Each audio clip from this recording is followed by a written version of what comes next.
Welcome to round 10 of the Players Tour final. I am Daquan Watson, he's Paul Cheon, and we have an exciting match this round between Riku Kumagai with his mono black Rec Slayer against the undefeated Rec player and Prinz. So what do you think about this matchup? Well, I mean, it's hard to bet against Christoph, who's gone, I believe, 6-0, maybe 7-0 against other Reclamation decks. But at the same time, Riku has also done extremely well against the various Reclamation decks in the field. And, it might just be that mono black aggro is the aggressive deck to play because of the fact that you do get to dodge cards like Ether Gust that a lot of people are playing in the main. Well, let's go find out. It looks like they're ready for us.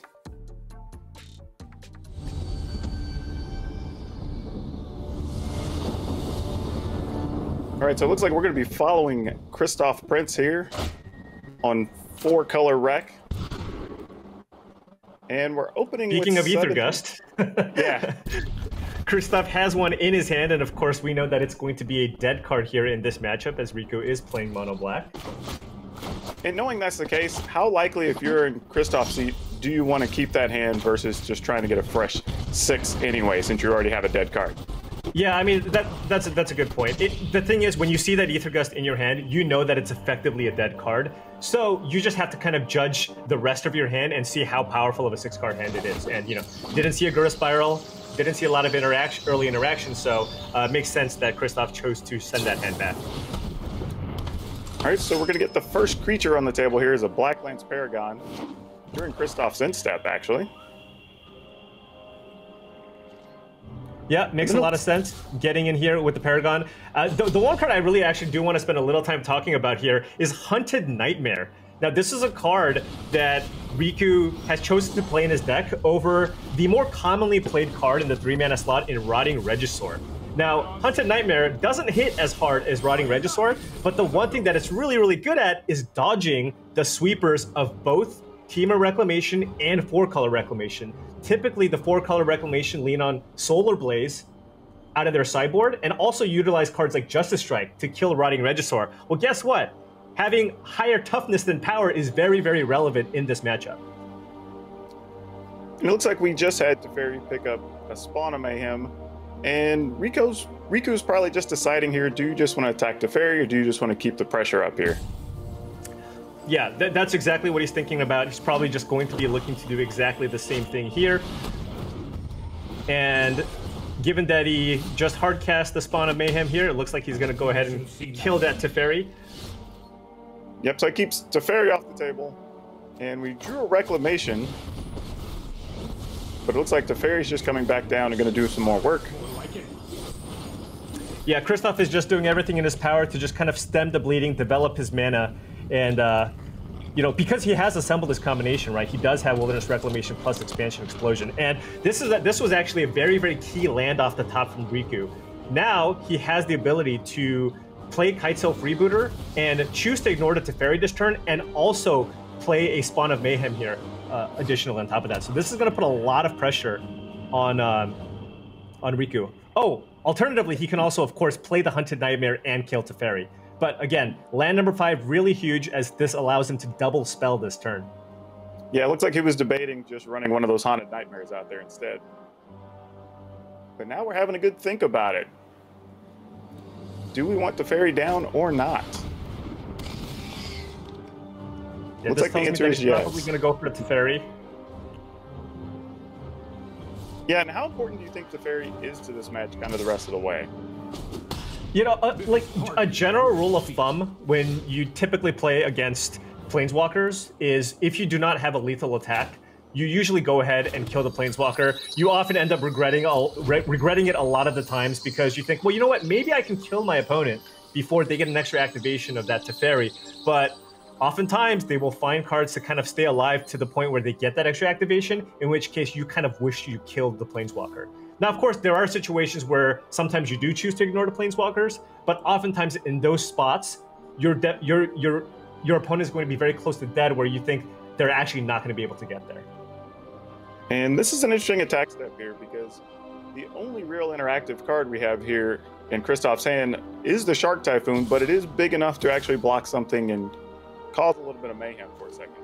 Yeah, so Kristoff's going to be able to play a 3-3 Shark Typhoon here at the very biggest. So you're not going to see Riku attack with the Kitesail Freebooter, but he's got a pretty reasonable attack here with, of course, the Hunted Nightmare, which can't be blocked because it has Menace, but also maybe debating whether or not he wants to attack with the Black Lance Paragon here. Additionally, I mean, he can choose to attack with the Freebooter because he has a Heartless Act in hand. So if he expects Kristoff to cycle the Shark Typhoon for 3, he can just use the Heartless Act to get the Shark Typhoon token off the battlefield. Yeah, and at this stage, if you're not hitting a Shark Typhoon token, what are you really saving the Heartless Act for?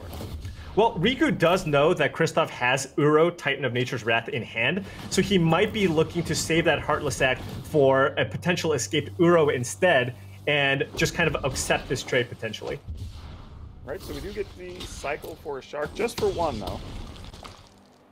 Right. If your plan is to trade with the Black Lance Paragon anyways, might as well just do it for 1 and give yourself the option of potentially drawing something like a Growth Spiral and spend the last remaining 2 mana that you have to continue trying to develop your mana.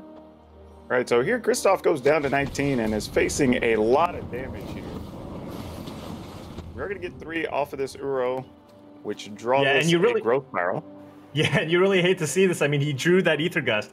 So what happens when you play it in the main? This is the reason to play mono black aggro or mono white aggro in the format, because, you know, Ether Gust is the type of card that gives you some game where it's flexible because it's not a dead card against Temur Reclamation. At the same time, you can apply it to decks like mono green or mono red aggro. But again, this is the main reason to be playing a mono black or mono white deck, as you can completely blink that card and give you a few additional percentage points in your game 1 matchup.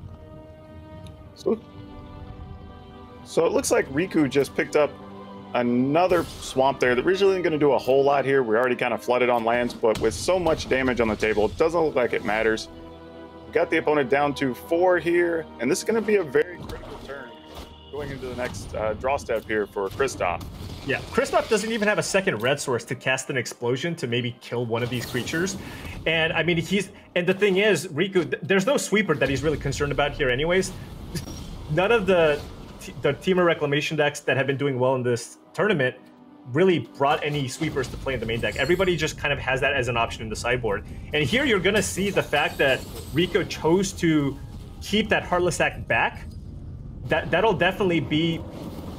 he's going to be rewarded here because he now has the Heartless Act in hand to get rid of this Uro that's in play. Although I don't even think this is enough, right? I mean, even if Uro's here to block, I mean, he's still taking 11 damage.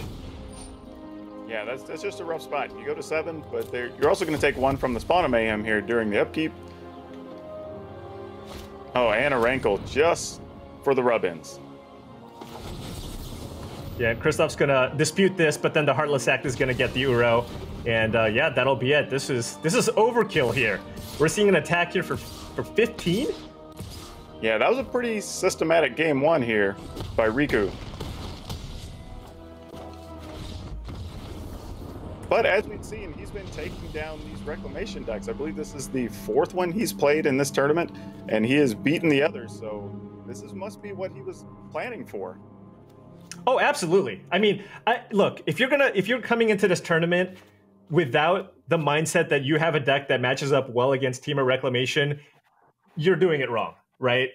I think most people coming into this tournament expected some variation of a Reclamation deck to be 50 to 60% of the field, and that's what ended up happening. And I think Riku did have just, you know, a very, very solid build for this matchup. Now, of course, things get a lot better for the Reclamation decks after sideboard. Oftentimes in the sideboard, against aggressive strategies, you're going to see people playing 7, 8, 9 cards specifically for aggressive matchups, because game 1, most of these decks are already pre-configured to be good in the mirror.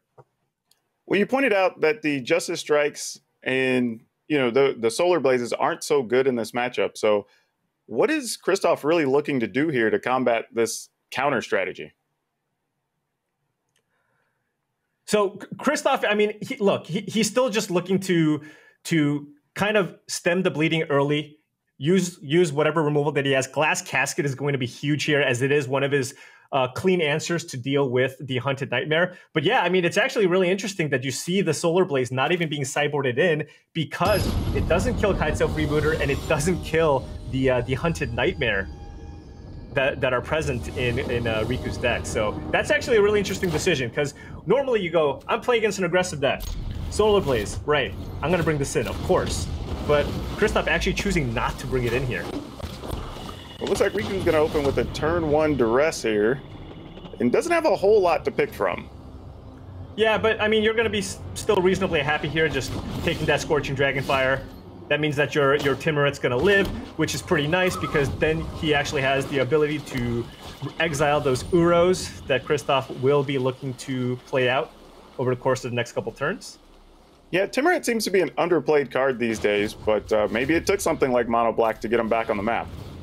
Yeah, I mean, look, you gotta do, you know, you don't have access to the powerful Scavenging Ooze, so you gotta play something that's the next best thing. You know, typically cards like this, you don't see it too much in the kind of the slower ramp decks, but you do see it in the aggressive strategies, because you can pressure them, and being able to have a card that helps you deal with a problematic Uro is big. This also means that you don't have to keep in as much removal in case they do try to kind of grind you out with cards like Uro. So it's a nice little 2-drop that additionally acts as a way to deal with the very powerful Titan that you see in these decks. Yeah, and the interesting thing is, you know, when we were talking about how Solar Blaze doesn't necessarily work in this matchup, putting more creatures out actually makes the toughness even larger on Timuret, so this gets to survive that as well. Yeah, definitely. And Riku here debating whether or not he wants to run out the Spawn of Mayhem. Now, the Spawn of Mayhem will deal more damage, but he is aware that Kristoff is playing Solar Blaze in his deck. He doesn't know that Kristoff didn't bring it in. So he's going with the safer line here of playing the Hunted Nightmare, because if Kristoff had the Solar Blaze, his board would basically be immune from that. So now Kristoff looks like he has a decision to play the Glass Casket or run out the Wilderness Reclamation. Decides to go with the Casket to take down the 4/5, I'm assuming? Yeah, of course. Yeah, definitely. You want to. There we go. The Hunted Nightmare is very, very problematic here, so he's going to just do that. And look, you know, there's not a whole lot of pressure right now, so Kristoff has plenty of time here. This isn't nearly as dire of a situation as he was in the previous game.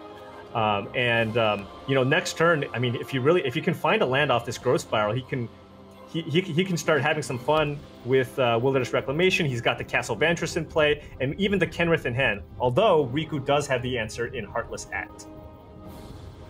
All right, so we got another land into play, got in for 2, put Kristoff down to 19, and now it looks like Riku's just going to run out the Spawn of Mayhem, which doesn't run into a counter. Growth Spiral gets a land, so there you go. And now the question is, I guess if you're in Kristoff's seat, do you want the Reclamation more, or do you want that Kenrith on the board? Well, I was gonna think about it a little bit, but it looks like he highly prefers just having the Kenrith on the board, and Riku does have the answer here immediately. You do not want to let your opponent untap with Kenrith the Return King, and you can continue applying a ton of pressure here. So yeah, Kristoff now, I mean, he's going to be taking 6 damage here, and Riku's also going to be playing out the Knight of the Ebon Legion. Additionally, Knight of the Ebon Legion also, you know, a very, very strong threat that also plays around the cards, specifically Solar Blaze. Yeah, it's also going to get a counter here because we did more than the required number of damage. And we've got mana open to use Timuret as well, which looks like it's going to remove a creature. No, this is an absolutely great start from Riku here. Just kind of having all the right answers at the right time here, right? He had the Heartless Act for the Kenrith. He has the Timuret to deal with the Uros. You know, and now there's a good amount of pressure here. Now, Kristoff does have a ton of mana in play with the Wilderness Reclamation, but I mean, there's a 2-turn clock here right now. He needs to find a way to deal with these threats on board, and a lot of the cards he has just aren't very, very good here. Well, Castle Vantress looks nice there. Give you a chance to look at a couple extra cards and maybe find an answer. And Riku looks like we're mostly out of gas. We're going to be playing with what's on the table here, it looks like, for the rest of the way.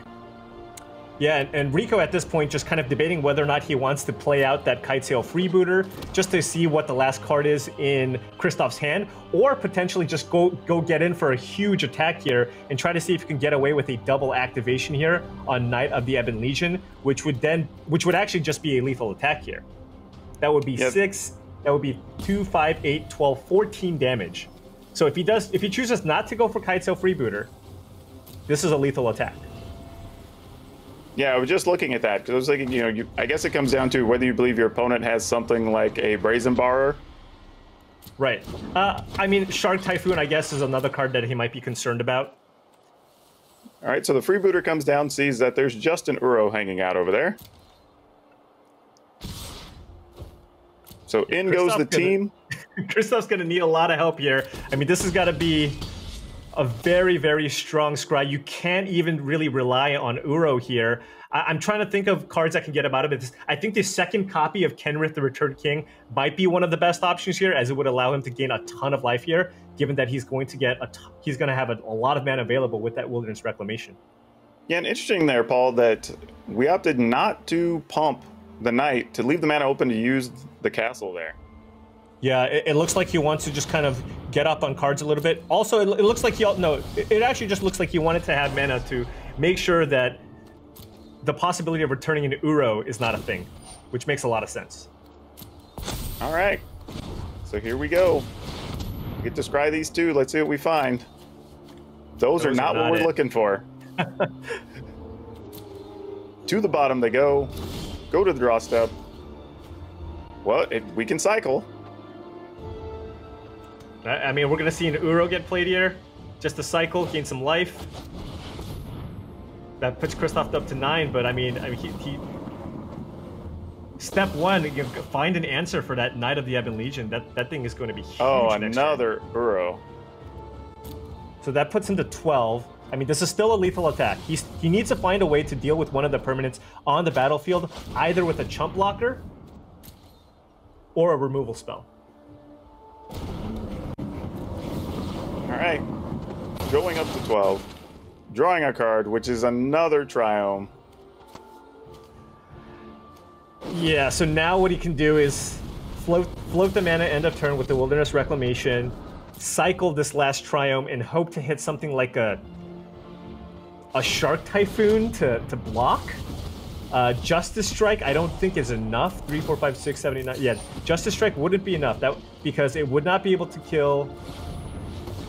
It would not be able to kill the Knight of the Ebon Legion, which can get in for 9 damage next turn. All right. Oh, this is brutal. I don't even think he has. Oh, there. Okay. Okay, we found a Shark Typhoon. That keeps him alive. That keeps him alive. Now he can block Knight of the Ebon Legion, and he would take. He goes out to 11 from the spawn, and he would take 7 damage. All right. Well, we did find a Duress, but we can cycle in response, so it's not going to be a huge deal here.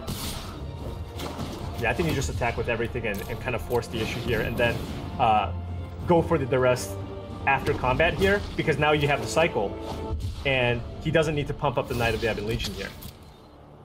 All right, so we are blocking that Knight.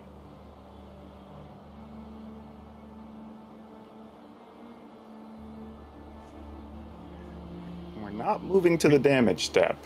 Yeah, Riku Kumagai, the Teamer Reclamation Killer. He has been destroying these decks with, you know, it's a fairly straightforward deck. You know, you're just trying to curve out here, but he's got a lot of hand disruption here for the matchup. He's got you know, the Kitesail freebooters, the Duresses, and you know, he even knowing that some of those creatures that Kristoff could have are problematic, even opted to keep some number of removal spells in the matchup as well. But I mean, explosion into a bunch of removal spells? Kenrith? Always looking for Kenrith, and that's it. I mean, yeah. That's rough. Yeah, I mean, that was just way too much, right? Riku just got a really, really nice curve, and Kristoff just really couldn't get anything going there.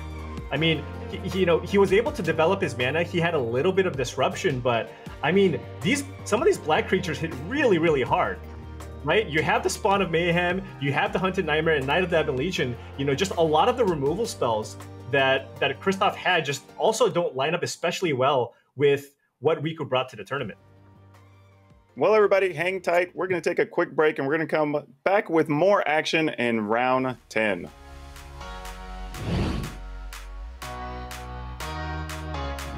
If you're sitting in Li Shi Tian's seat, you better be happy, because he picked mono red under the assumption that he was going to be facing a lot of Golos in day 2. Remember, Li didn't have to play day 1. He earned a bye, and he's got the matchup Ramao is on Bantgolos.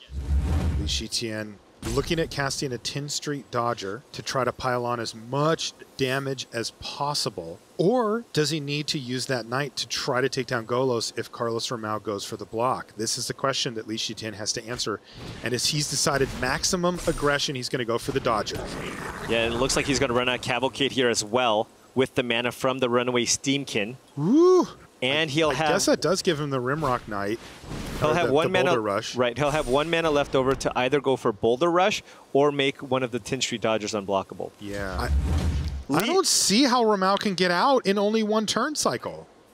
Carlos needed to have a sweeper, and even if he did, he still would have been enough. Actually, if he found a sweeper, he could have run out the Arboreal Grazer.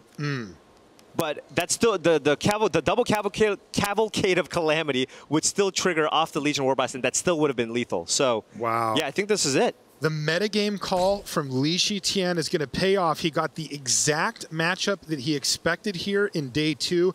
This is why he's the only mono red player in the field, and he's into the top 8. Wow. Congratulations to Li Shitian. Li Shitian. Oh my goodness. The only mono red player. Look at him. He is absolutely overcome with emotion after making yet another top 8 on what is already a Hall of Fame career for Li Shitian.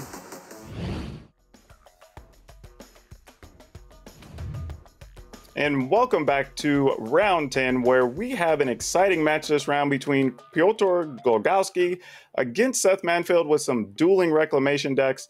Let's get right into it. Yeah, and you know, these are, I mean, 2 of the titans of the game, right? These are 2 members of the MPL, extremely accomplished players. Piotr had, I mean, a phenomenal year last year, with, you know, starting out with the being the runner-up at the Mythic Invitational, and then just putting up result after result, winning the Mythic Championship that very same year. So Piotr is a force to be reckoned with, but of course on the other side we have Seth Manfield, world champion, and you know, don't really need to say a whole lot about his resume. Well, here we are going to get a look at Manfield playing just the Teamer Rec with Oglowski playing the 4-color Rec.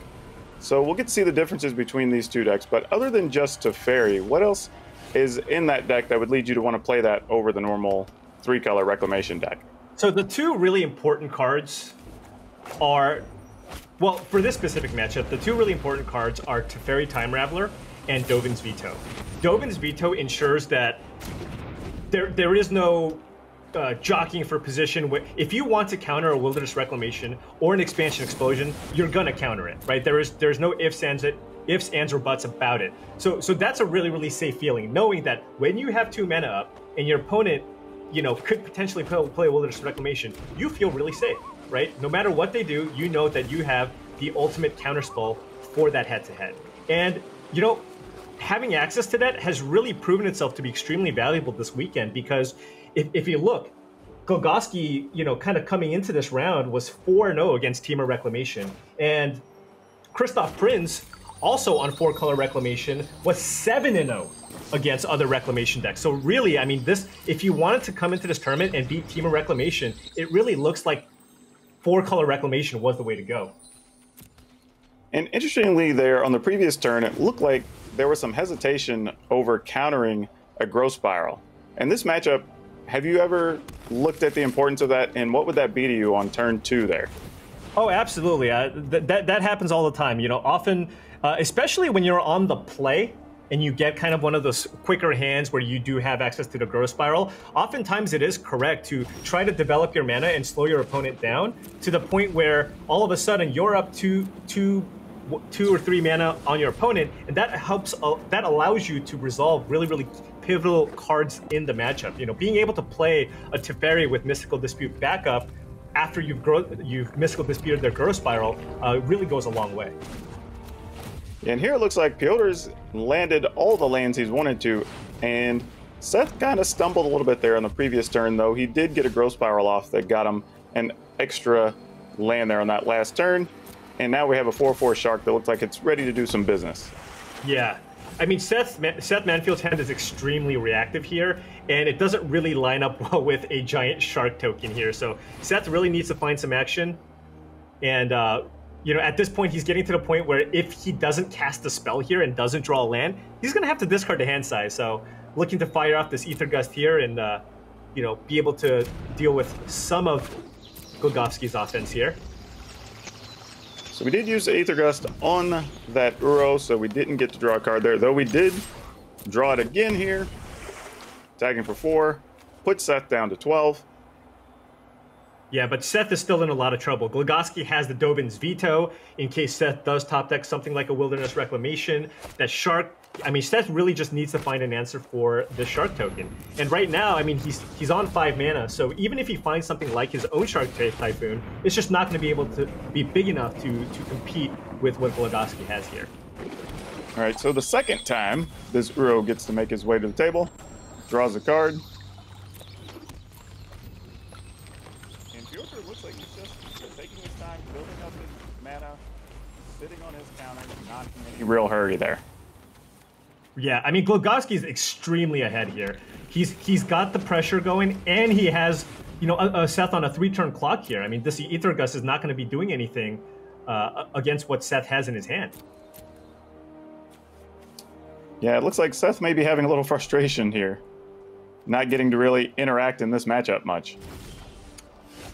Yeah, I mean, it's tough when you're in this kind of situation because, you know, oftentimes you're like, you know what, my hand is pretty good. I have a lot of counter spells. I can really slow down what your opponent has. But then, of course, that's when your opponent has the giant Shark Typhoon, and you can't just play the waiting game and hope to kind of develop your mana. You need to find answers. And this is where you've seen people make adjustments, play cards like Brazen Borrower, because of how important Shark Typhoon is in this matchup. You need to find a way to be able to interact with large tokens, and that's currently the cleanest way to do so. Now, Piotr drew this Kinrith, and it looks like he was going to put it into play, and then he kind of pump faked it a little bit there, so he's giving it a second thought. Maybe we're going to try to get this Wilderness Reclamation down instead, and maybe fight over that. Yeah, he's basically just considering whether or not he wants to basically get into some kind of counter war, or maybe get Seth to use some of the counters in his hand so that he could resolve one of the threats in his hand, because Piotr has a ton of threats available, right? He's got the Wilderness Reclamation, he's also got Teferi and Kenrith and an Uro in the graveyard, so he just wants to slowly try to slog through the counterspell suite that Seth might have. Oglowski, I think, is just going to let this resolve. He's just happy just getting negate out of Seth's hand. Yeah, that's what I was just about to ask. Like, you know, in that scenario, are you really looking to fight, or is it just a matter of depleting the resources? No, because you can't really afford to let your opponent untap and resolve something on their side of the battlefield. So I think basically what Piotr was trying to accomplish there was just basically get Seth to cast a counterspell. All right, so we use a Castle Vantress, going to get more land.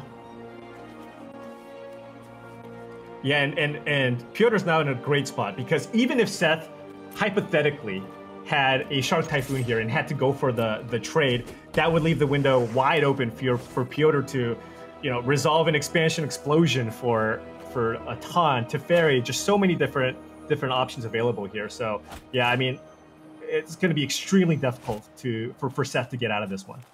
Well, Seth being down to 4 now makes this Shark lethal to end the game here. Just looking to see what Piotr wants to go with. Going to go with Teferi. I think Seth's going to get an opportunity to use some of these mystical disputes that have been hanging out in his hand.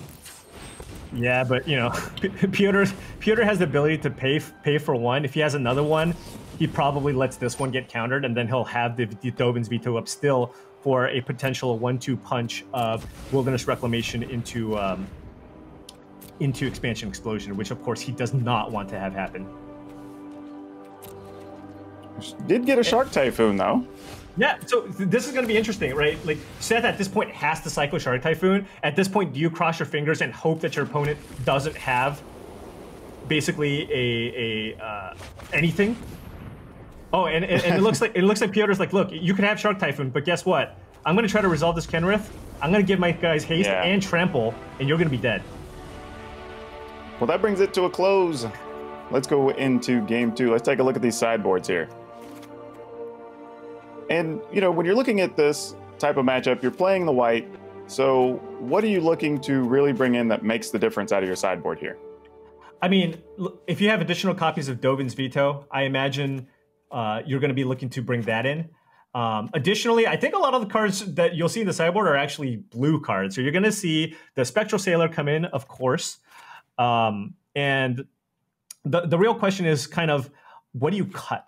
You know, there's a lot of shaving that kind of happens because a lot of times when you're playing this matchup, you're cutting cards that are generally considered to be pretty good cards. They're pretty powerful cards. I mean, if you saw what Oglowski did there on the draw, he went down to 1 Wilderness Reclamation. So he cut 2 copies of that. He shaved some Expansion Explosions. So, you know, and also, very important, he actually chose to keep in Justice Strike. So I think he sees the way that the matchup plays in a slightly different way than maybe some other players, because he maybe realizes that it's actually very, very important for you to have still some instant speed interaction to large shark tokens, and also the occasional Uro that you'll be escaping from the graveyard. All right, well, Seth got kind of the opposite start to last time with an early growth spiral and hitting all of his land drops. So let's see how this one plays out for him. Hitting 4 lands and has a pretty nice hand with a Mystical Dispute, a couple of Shark Typhoons. We're looking good. An opposing growth Piotr spiral has more here. lands in hand. Seth, Very true. Seth really, really needs to continue just making sure he draws his lands. Of course, he's got those Shark Typhoons, so I fully expect him to cycle one of these just to be able to hit your lands. Oftentimes, it's correct if you have enough lands to kind of wait on the Shark Typhoons a little bit so that they are a bigger threat, especially when you're playing against the 4-color Reclamation deck, where you want to make sure your Sharks can actually put decent pressure on an opposing Teferi Time Raveler. But oh no, this is really unfortunate for Seth. He cycled the Shark Typhoon, but was not able to find land number 5 here. So this looks like it might be potentially a repeat of what we saw game 1, where Seth was just stuck on 4 lands. Yeah, you know, that's really tough whenever you have that early growth spiral. Try to get ahead. You think you're there, and then now you're kind of stopped all over again. So this is a really, really tough spot for Seth to be in. But Seth does have another cycle here, so very, very... I mean, this deck plays 29 lands. Really, really likely to find a land if he cycles and draws a card. When we did find one, we found a Castle Vantress to go along with a Wilderness Reclamation. 2 Sharks going into the attack zone, and 2 damage gets through. So we got 18, 14. Gonna go ahead and Brazen Borrower the remaining Shark with that Petty Theft. And Seth actually debating whether or not he wants to negate this. Nope, lets it go. And now we're just going to cast the Brazen Bar to have the 3-1. Yeah, and this is the power of the Brazen Borrower here. You get to find a clean answer to Shark Typhoon while also allowing you to turn it around and kind of put pressure on your opponent and see if they have some kind of removal spell or an additional Shark Typhoon here. And given that Seth has already cycled 2 Shark Typhoons, you can kind of assume that there's a really good chance that they don't have another one. That's a good point, because there's not a lot of ways for these decks to deal with each other's opposing flying creatures. So this is actually really interesting. I think Seth is going to be poised for a really big turn here. I think Piotr played Teferi here to have mana to be able to pay for Mystical Dispute, saw the counterspell. This is going to get countered. Now Seth is going to be able to cast Wilderness Reclamation next turn, untap, and potentially cast a huge Expansion Explosion here to refill his hand. Right, and we get a second copy of Wilderness Reclamation. I guess it's actually not the one. Oh, good. Yeah, I guess it's actually not going to be that big. He might not go for the explosion here. This is only an explosion for 2. So he's just going to play out the Wilderness Reclamation here and then just use the mana that he has for the Castle Vantress that he has in play. All right, so we're going to cycle here, put a land in tapped, and we're just going to hold some spell counters. Going to use that Castle Vantress we just found last turn. Yeah, and now Seth has to be mindful. Oglowski is holding 3 cards in hand. Pretty likely to have some counters here. So Seth just has to kind of decide if he does want to run some of his threats into counter magic. For example, the second copy of Wilderness Reclamation, not quite as valuable, especially given that one's already resolved. And Oglowski actually recognizing this and just letting it resolve and making sure that he keeps up the negate and Dovin's veto for a potential expansion explosion. Yeah, that's a very disciplined play because I could see a lot of players looking at that second reclamation. You're holding 2 counters. It would be very tempting to want to pick one off there. And Seth tapping a ton of mana and actually did not use the Castle Vantress to scry before the second activation of Wilderness Reclamation. Now he has a lot of mana available, and now is he considering just firing off this? He might just be considering firing off this expansion explosion. You see Piotr here with the troll getting Seth to play something here with the Your Go, and we know that there's a Dovin's veto. Yep, Dovin's veto cannot be countered. And now Seth deciding whether or not he wants to gust his own explosion and go for it again next turn. This is a very critical spot here. And I guess this is one way to have a spell that interacts with Dovin's veto, gusting your own spell.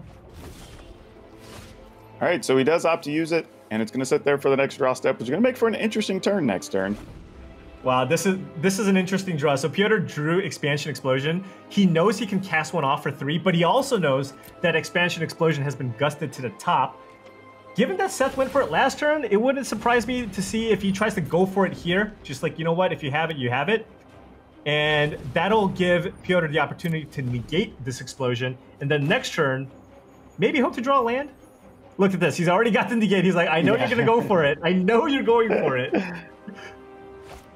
Yeah, kind of just showing the viewers that, don't worry, I'm ready.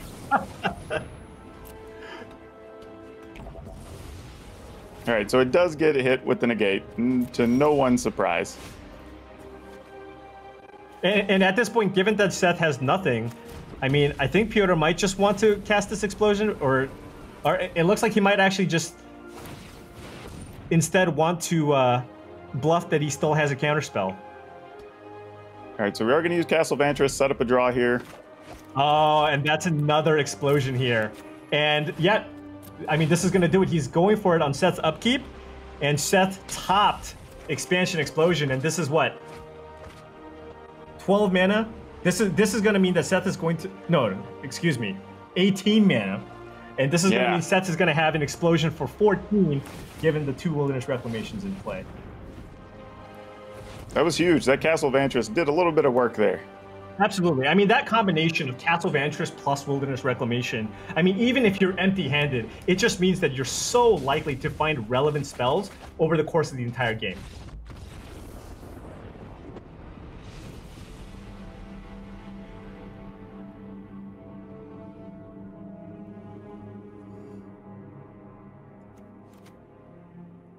Yeah.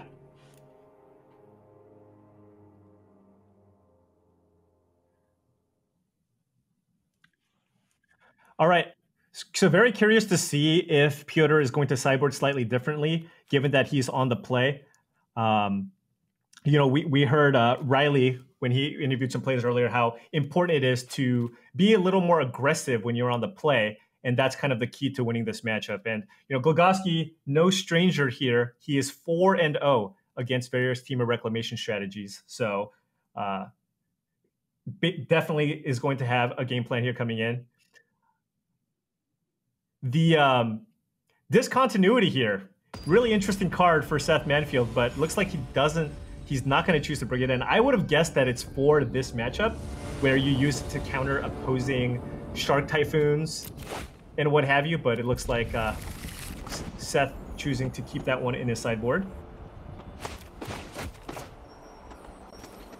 Yeah, and, you know, this is another ideal start. A very solid start for Oglowski here. We see the Fabled Passage coming into play first, as he does want to fetch that island to be able to play Growth Spiral on turn 2. And he does have, you know, two of the reasons to be playing white in this matchup, in Dovin's Veto and the Teferi Time Raffler that he has.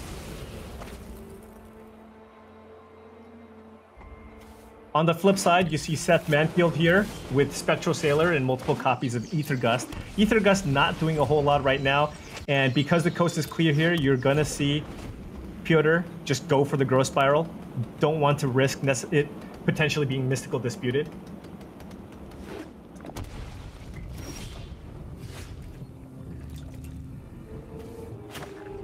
Well, oftentimes you want to just be able to get it out turn 1, but Seth, of course, had the Triome.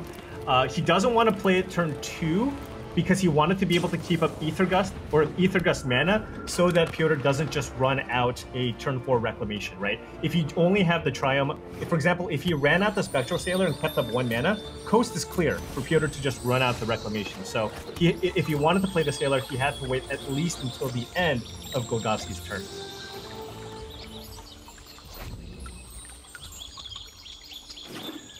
And Seth here with the Spectral Sailor in play. And, you know, he's going to be happy to just sit back.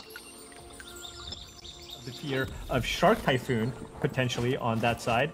And Oglowski here, at this point, you know, firing off the explosion. He's like, look, if you got a counterspell, you got a counterspell. Guess what? Seth actually has nothing. This is actually just going to... Oh, actually, no. Excuse me. He does have an Ether Gust. But now Seth has to debate whether or not he wants to... bluff having of additional mana here in case Oglowski untaps and plays something like a Wilderness Reclamation.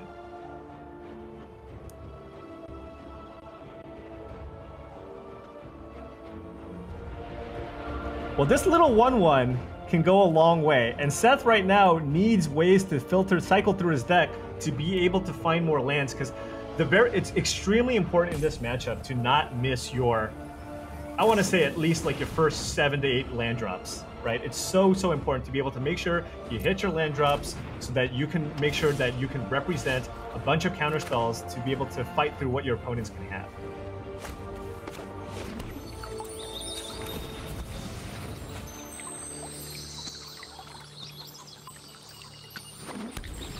That's what it looks like.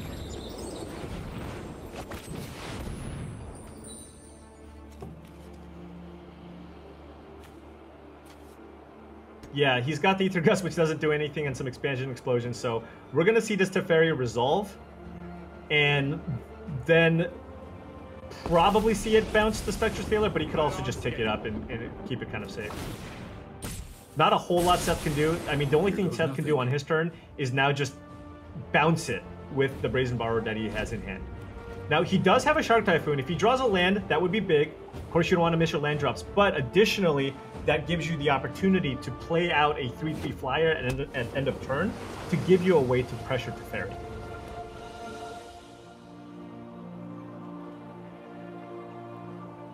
So I mean, now Seth is debating, do I want to attack my Spectral Sailor into this Teferi? Oglowski does have 3 mana up, so that could mean that Oglowski could cycle a Shark Typhoon and trade with that Spectral Sailor.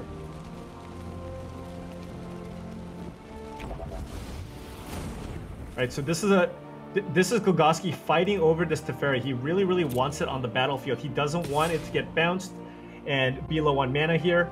So he chose to Dovin's Veto the Brazen Borrower here. Spectral Sailor, mostly a nuisance to the Teferi Time Raveler. Of course, they just kind of break even. But this now gives Piotr the ability to cast an Expansion Explosion here, get that Spectral Sailor off the battlefield, and refill up his hand.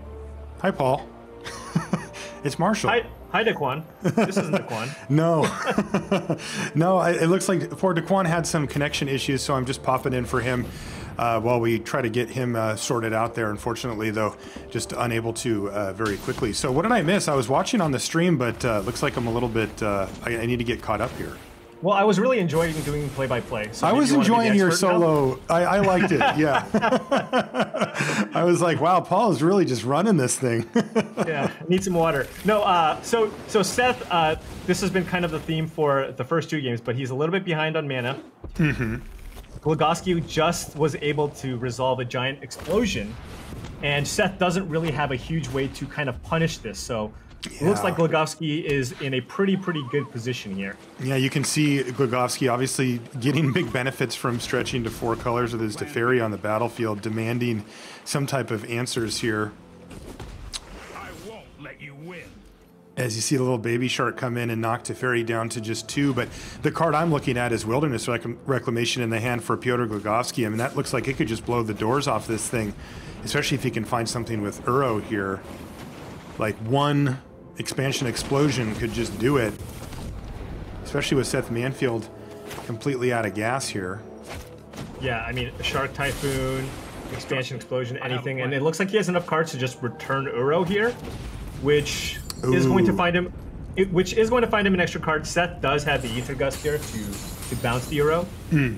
But that's still 2 cards in hand this turn from Glogowski, just off of Uro's. Ooh, he found a Dovin's Veto. Can he cast it?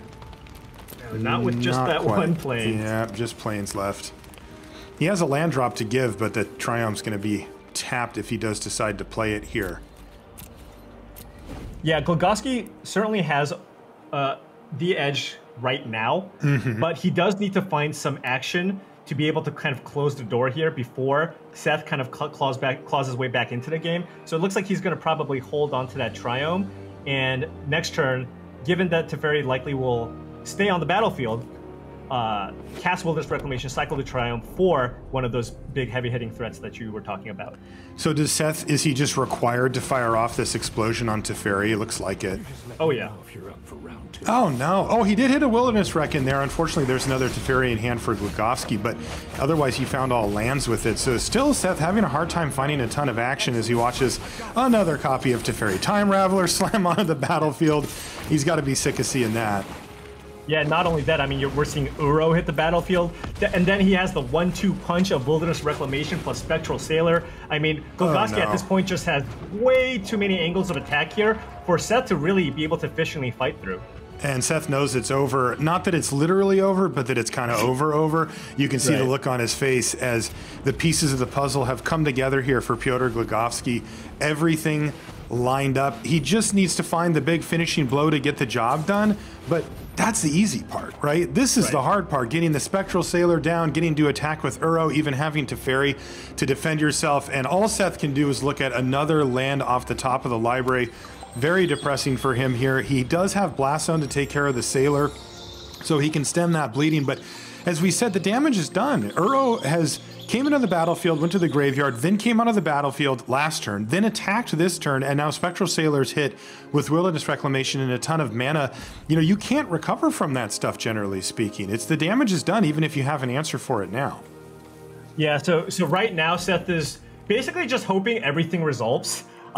Because if it does, he does technically have answers to what's going on right now. He can actually, go with the main Ether Gust on the Uro, and then have, hopefully, the Wilderness Reclamation trigger goes off. He then can sacrifice the Blast Zone to get the Spectral Sailor off the battlefield. So, right now, he's just kind of hoping everything resolves, but we know that Piotr's got that Dovin's Veto backup as well. Yeah, very interesting decision point there as well. He had the Veto, but Wilderness Reclamation from Seth Manfield did not draw it out. And look at this, a second Veto. So now he can now he can go ahead and just push his advantage here, veto this, and not worry about anything really happening here with this Wilderness Reclamation, because he's got the veto for anything else Seth can play right now. That's right. Yeah, you can see the avenues really closing here for Seth Manfield as Piotr Glogowski has Teferi, has Dovin's Veto, and then has his own stuff going on with Wilderness Rec plus Spectral Sailor plus Uro. It's all Glogowski at this point. Seth Manfield woefully behind in this game, and we're probably going to see some GGs pretty soon. Yeah. These players were, what, 7-2 coming into the round?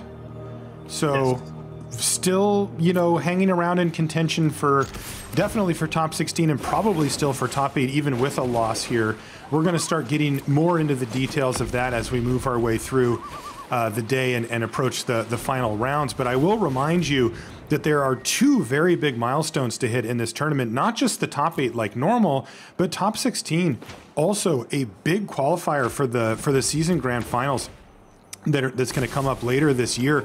That's going to end up being a big tournament, especially for these full-time pros to try to get qualified for. And a top 16 finish here at the Players Tour Finals will get you that. So still a lot going on, but yeah, Seth is, as we say in the business, he's off it.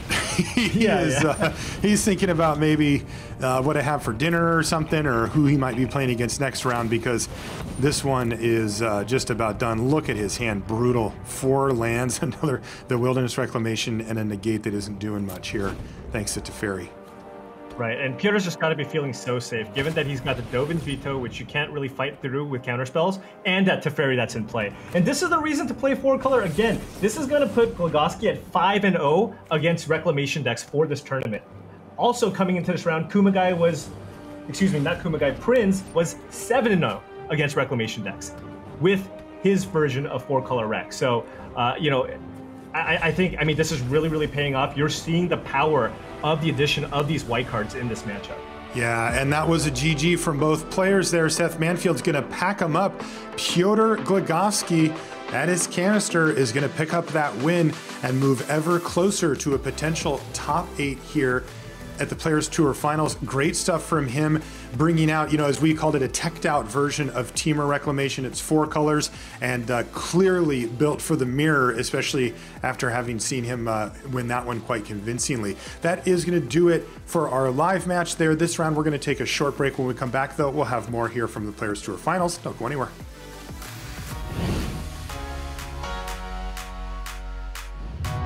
Javier already with a world championship under his belt, but still looking for that mythic championship title. And we are 1 match away.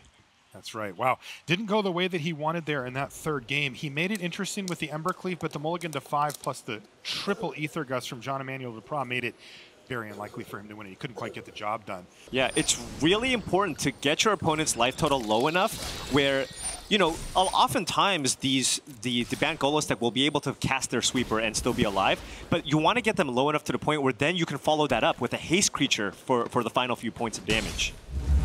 Jean-Emmanuel going through the motions here, trying to find any possible way out of this mess.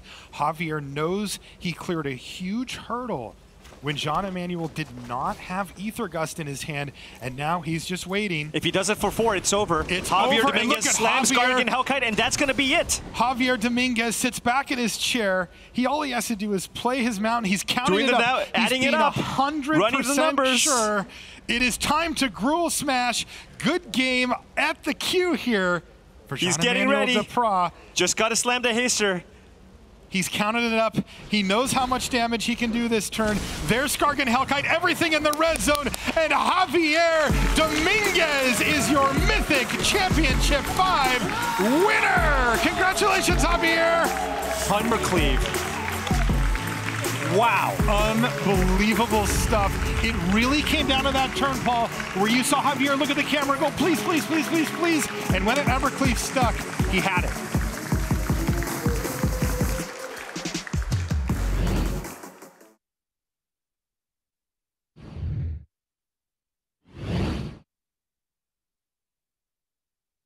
It is the finals, and it is getting real exciting down there. This one was looking like it was going to be over. 1-2-3 punch for Toralf Zevran from Germany, but not so quickly, says Alvaro Fernandez Torres. He was mulligan to 5, down 2 games in the sideboarded games, and somehow found a great draw and a win in game number 3. It is now 2-1 in favor of Severin. He's calm and cool. He's looking through. He got exactly what he needed to combat this excellent draw from Alvaro Fernandez Torres. Can he finish? He has Walking Ballista. He has Walking Ballista, so I think that's it. I think that just... Does he have enough mana? I think, well, he's not going to win right now, but like I said, Torres needed land plus Ballista over the course of the next 2 turns, and this should lock it up, right? Because if he draws a land, he's not going to have the Ballista. So I think Toralf just has it here. There it is, a 5-5 Walking Ballista, and there's really no way out here for Alvaro Fernandez Torres. It was simply too much from Toralf Zevran over the course of this match. Alvaro fought hard, he fought long, but he is way too far behind to come back now, and surely Zevran is on the brink of victory here in Barcelona. He's thinking about a card he could draw, but Damping Sphere certainly isn't it, and that's going to do it. You have your champion, Toralf Zevran. He looks over at his cheering section, and he's your champion. Oh my goodness. 1 damage. He got down to 1 life. and he survives, turns it around. Ulamog exiling 2 key permanents in 2 of these games. And his friends are mobbing him. Look at that. Riley gave him a kiss on his head. They're all so excited for Toralf Severin.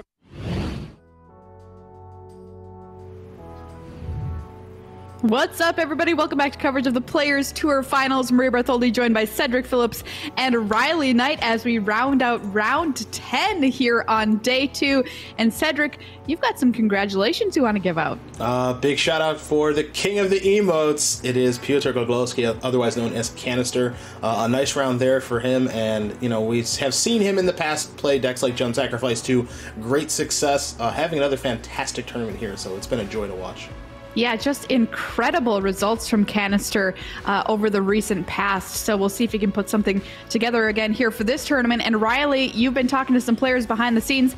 What have you heard this round? Once again, been around the traps, got the chance to catch up with the man, the myth, the legend, the Manfield, the Mythfield, the Legend Field that took a loss to Oglowski, Seth Manfield.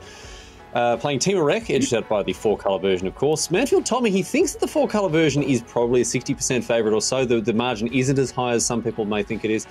But all of his losses, interestingly, have come from Rec mirrors, despite tuning his deck to beat other Rec decks. But he seems to be taking the loss on the chin. He's focused one match at a time. He says, I asked him about the top 8, top 16. He said, nope, not thinking about that. I don't like to think about that sort of thing just yet. So it does seem to be pretty dialed in there, old Seth Manfield. Also got the chance to chat with Ben Whites, a familiar name to many of you. I'm sure he's now 8-2 after beating Pascal Vieren. Very, very happy with his 4-color list, although he says that he usually hates playing decks like this. So it's interesting that he's been able to pivot over to it. I think the power level for him is just way too tempting. He described Teferi as the stone cold nuts and is very glad that he registered the full play set of them.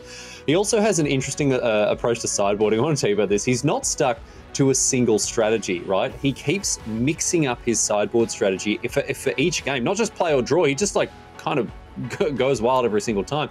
Ben told me how Jacob Wilson pointed out to him that when there's coverage and when there's open deck lists, people can pretty quickly, you know, observe and figure out what your sideboard plan is. So it makes a lot of sense to mix up your postboard configurations and strategies. You know, keep them honest, keep them guessing there like that. And finally, I wanted to talk about actual Pascal Vieren, who Ben just beat. If you have a look at the people that Pascal has been playing against, it is a real who's whom of Magic. There's Shenham and Gucci, Wu and Flock. And Pascal is pretty philosophical about the loss this round. At 7-3, he's obviously still in decent shape. But he did tell me about a wild moment I want to share with you from earlier in a match he played against Alan Wu. So check this out. Getting it in the weeds here. Alan had an Aether Gust on Pascal's Reclamation. Pascal cast Reversal on Alan's Gust. Alan then cast Reversal on his own Gust. Pascal expansions on Reversal. Alan expansions on Reversal as well. And Pascal then casts a Mystical Dispute. Now, for those of you playing at home, that's 4 copies of Narset's Reversal on the stack, and the end result was Alan losing his Reclamation on top of the library. His Gust goes back to the hand. Pascal untaps with a safe Reclamation Reversal back in hand there as well. But it just goes to show some absolutely wild stacks that can get, you know, we can end up with, especially post-board in these Team Rec games. Thank you so much, Riley. I would have loved to see that happen live. Here's some results, by the way, from the rest of the tournament. Michael Jacob, playing that Mardu Winota list, won last round, improving his record to 8-2 over Abe Corrigan. Raphael Levy, not so lucky for him that round, falls to 7-3 versus Patrick Fernandez. Alan Wu, our Pro Tour 25th anniversary champion, improving to 8-2 over Dominic Gertzen. Keep this in mind as we move forward, because we are coming up on round 11 here. 4 losses is starting to look very, very tough for your chances to make top 8. So keep that in mind as we talk about the records of the players here moving forward. But before we get into round number 11, we've got another good time for you here. Brad and BBD, they took some video of themselves getting ready for this tournament, and I can't wait to see what this one's all about. What is up, Magic fans? Brad Nelson here, and it is Players Tour final travel day. That is right. I am getting ready today. I'm going to get packed and cleaned up, and we are heading off to the airport, and I'm bringing you all the action, including everything that happens at the Players Tour final. I am excited, and we get to finally leave this house. That is right. The lands in the team are deck. Go tap, untap, on the way to Swanson. Good game. Good game.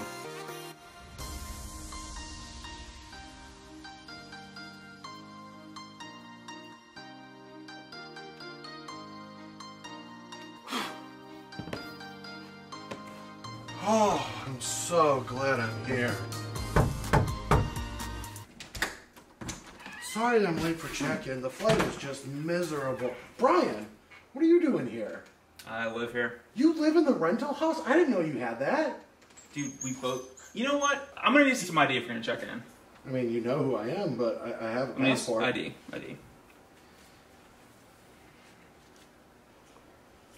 It's expired. Well, Expired. all right, everyone, you will not believe what just happened to me. I can't believe it. All right, so first of all,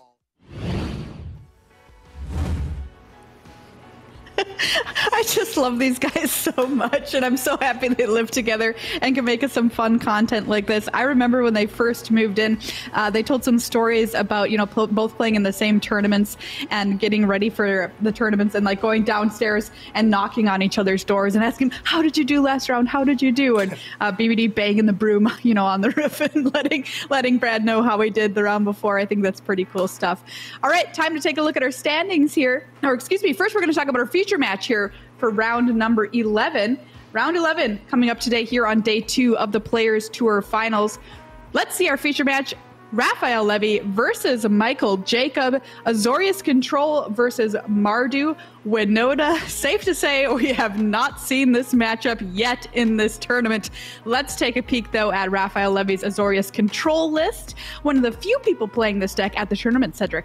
He is one of the few. Got the list from his good friend Gabriel Nassif, and then he dispatched him in round number 1. Nassif no longer in this tournament. Levy certainly is, though. You see this deck here with Narset and Teferi. Those are the key cogs that make this deck go against the Reclamation strategies. Raph posted on Twitter as well that he just did not really want to play a Reclamation as strategy this weekend. He tried all the monocolor aggressive strategies. None of them felt good enough for him, so he said this will work just fine. And he's having a pretty nice tournament. Shadow of the Sky going to be a key card in this matchup, though, because as we work ourselves over to Michael Jacob's deck list, you're going to see that his deck is full of creatures, and yeah, that's just that's all creatures. And then oh well, hold on, there's a spell that makes creatures. It's all creatures here, people. So Shadow of the Sky is going to be pretty important. And the goal here with Jacob's deck is, of course, to just get Winona on the battlefield, a ton of triggers, and then a ton of creatures are going to be on the battlefield attacking, like Basri's Lieutenant and a bevy of others. He can play kind of a normal game with Venerated Loxodon and Judith the Scourge Diva, but this Mardu Winota deck is kind of a mix between a Winota deck, a token deck, and thus far, MJ doing very, very well with this very unique strategy. Yeah, really cool deck. Excited to see it in action. By the way, he is undefeated against Temur Reclamation and Reclamation decks. So we'll see how he does against Azorius Control here. All right, time to take a peek at the standings here heading into round 11 of our tournament. Nobody left undefeated because Riku Kumagai took out Christoph Prinz. You could say the Prinz was dethroned last round. Riku now in first place, Christoph in second, both with a record of 9-1. Keeping our eyes on a lot of great players here. Alan Wu, Mike Jacob, we're going to watch him in action coming up here. Piotr Oglowski, Ben White's 1st through 8th. Now, as we continue on, we're not talking just about the top 8 here, but 9th through 16th, really important stuff because top 16 players qualify for the season grand finals later this year, which is kind of like a capstone mini Worlds tournament here to cap off the partial season. So keep that in mind. These players still in the mix for that, and it will be a big, big deal who makes it to that tournament. All right, we've got round number 11 coming up in just a couple of minutes. Don't go anywhere. It's Mardu Winota.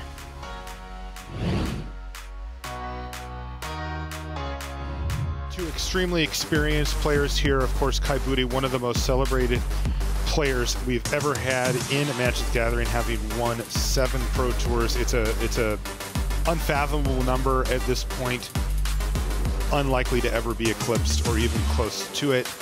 And sitting across from him, Shota Yasuoka, one of the most respected players in the game.